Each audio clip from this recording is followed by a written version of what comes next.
Hello everyone, good afternoon. So allow me to take you back to a time when I was pursuing my graduation. So this was me with my friends. A girl who loved watching birds, worried about her grades, worried about completing her syllabus, worried about what she ought to do and what she wants to do.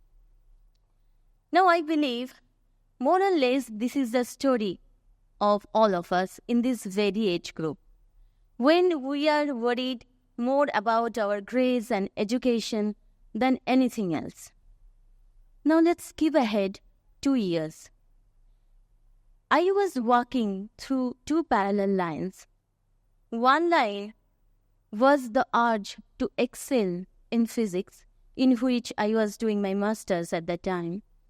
And the another line was the urge to set myself free in the wild and enjoy nature in its true form. Now, I believe we will all agree that deep down in our hearts, we know we love to do one or two things the most. So here you can see me doing what I love to do the most at that time. Yes, wildlife photography. And the lady you can see here with me is none other than my mother, my ma, who stood by my side in my kith and kins and took my struggle as her own. And not only she's been my biggest supporter, but also she's amazing at watching birds and finding them in the jungles. In short, she is the one who inspired me to ignite my passion and stay connected with it no matter what. And in the picture, you can see my father. So, he appreciated my passion and gifted me with my very fast DSLR camera on my birthday. But at the same time, she kept reminding me that education is of primary importance. And photography is something that I can surely do during my leisure times as a refreshment. So, fortunately, I have hands to guide me to walk through these two parallel lines. And all of these has started from Tehatta, a remote place in West Bengal that shares a border with Bangladesh. One of the many things that this place has offered me is its rich biodiversity. Being away from the concrete jungle, it is home to numerous birds and mammals and other species that ignited my passion. But it is not that I inherit such rich biodiversity alone. I also inherited a unique aspect that which are generally associated with small places. I inherited the mindset of people that a high-paying government job is the only career option one has. And if someone is good at academics, then nothing lesser than a doctor, engineer, or professor will be deemed as a loser. So Tehatta being such a small and closed place, here everyone knows literally everyone.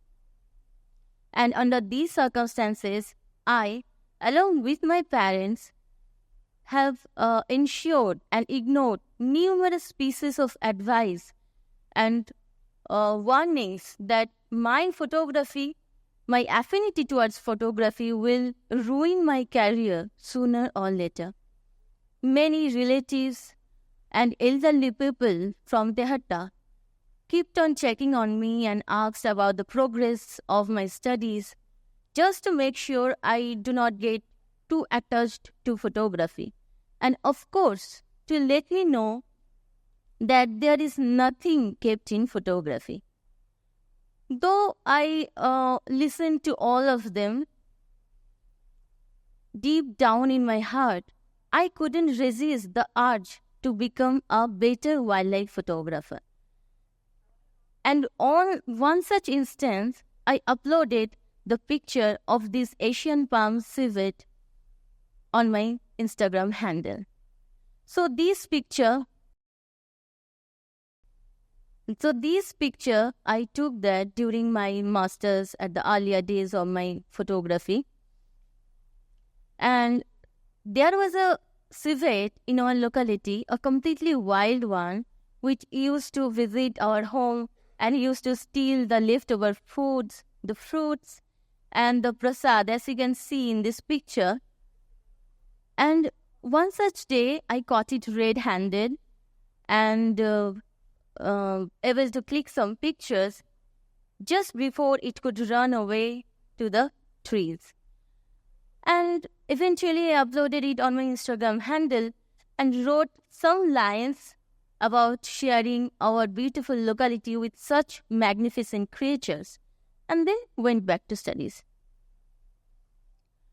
And after a couple of days later, one uncle from our neighborhood, who previously advised me that there is nothing kept in photography, told me that, hey, the image that you have been uploaded to your Instagram handle, I have been seeing that particular creature intruding into our house for some days. And to be honest, at first, I was determined to teach it a lesson and to make sure that it couldn't be seen in or around our locality. But after seeing your post, I got to know that this creature is completely harmless and non-aggressive. And after all, seeing its innocent face, now I am thinking of leaving our leftover food outside our house for it. Now, let me clarify that feeding the wild animals is completely wrong, but that's a totally different topic. However, the conversation was a normal one for him, but for me, it was heartwarming. It was something that I have always wished for, to create an impact through my images. And to see that happening right in front of my eyes ignited my passion to push forward. And from there onwards, the confidence slowly built up and shaped as a purpose. The purpose to connect everyone with my images and videos, and to tell a story that has remained unheard of. Help people to understand them. And only when people will understand them, I'm sure they will care for them.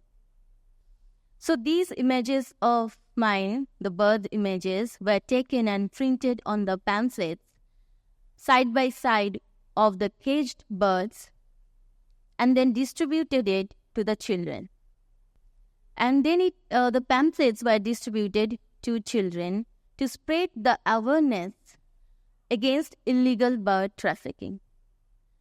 Like the saying goes, a picture speaks 1,000 words, and I believe we will be more empathetic towards a particular species or a living being when we encounter them in real life, in person, or through the pictures.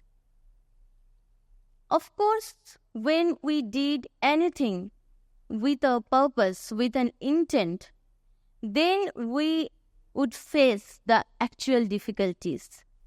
At that time, I was in the middle of my academics. However, I pushed myself through the 2 parallel lines and completed my master's in physics with a satisfactory score. In the meantime, I didn't forget my photography either. I kept on searching new species, new places to photograph birds and mammals, and then kept on publishing them on my social media handles. And for that, I was rewarded suitably as well, as one of my pictures a Bengal monitor lizard with a tiny damsel fly sitting atop of its head. It went viral and it was widely appreciated in the photography world, which ignited my passion and shaped a purpose. It has been published by Nat Geo as well. Many fellow photographers and nature enthusiasts connected with me and appreciated my work, and later I was approached by Nikon India as their brand influencer. Life always behaves like that. If you have faith in you, if you believe in what you do, then life keeps on testing you and rewarding you just to make sure you keep on going. My family was always cooperative, and being a single child, all of their attention was always on me. They were worried at first, but at the same time, they could sense the change in me. Their concern was not about my studies, as they were sure that I would definitely find a way. But they were worried about me traveling alone inside the jungle, about my health, as I am super allergic to dust, and it seems like my workplace will have too much of it. Apart from these, there are other challenges as well. Every girl who is doing photography or willing to do, I believe they can relate with me with what I am going to say. Challenges like we couldn't travel alone to the woods early in the morning or wait there till the late afternoon, even if the wildlife is mostly active during these times for the safety concerns.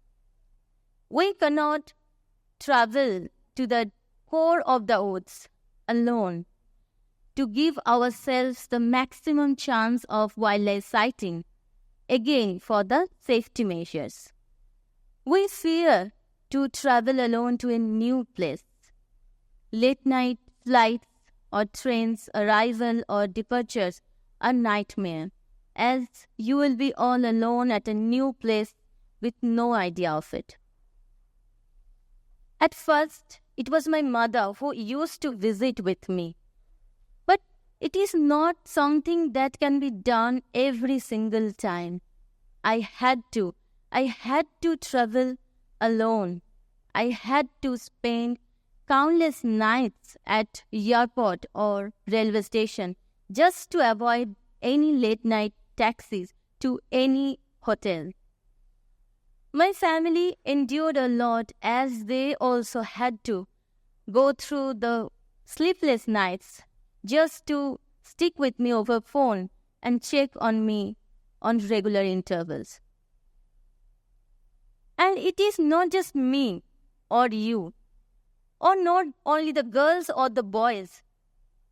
It's the rule of life that whoever you are and whatever your passion is, you are bound to face some difficulties in the path of pursuing your passion. And standing here while narrating this to you, I wonder how I could endure all of this. Is it what we call passion? Do we all go an extra mile for something just out of our passion? Am I different? I guess no. I'm the same person who used to walk on 2 parallel lines. And I'm the same person now who has started believing in myself, in my skills, in my strength, and found a purpose while pursuing my passion. Now, passion is something what you enjoy doing. It is something that you love being good at. It is something that you do by love and not by compulsion. And when it is coupled with a purpose that you believe in, and are determined to live by, then mark my words, you will be unstoppable. Monetary gain is something which is immaterial to you. You work with a greater force, the force of love, the force of purpose. Life will be full of happenings, full of events. No regrets, no lamenting, no thought-provoking nights. Your body will only get tired while doing what you love to do the most. And while your mind will still be fresh, it will push you to do more and endure more. No matter in which age group you are, this time is the perfect time to experiment and explore your strength, your passion. You just need to find what is the thing that you love to do, and you are the happiest while doing it. That's it. That's your passion. It's photography for me. It might be something else for you. You have to find it by yourself. So find it, ignite it, and eventually you can forge the purpose to live the fullest. Thank you, JMC, for having me. Thanks, everyone, for being here and listening to me. Thank you.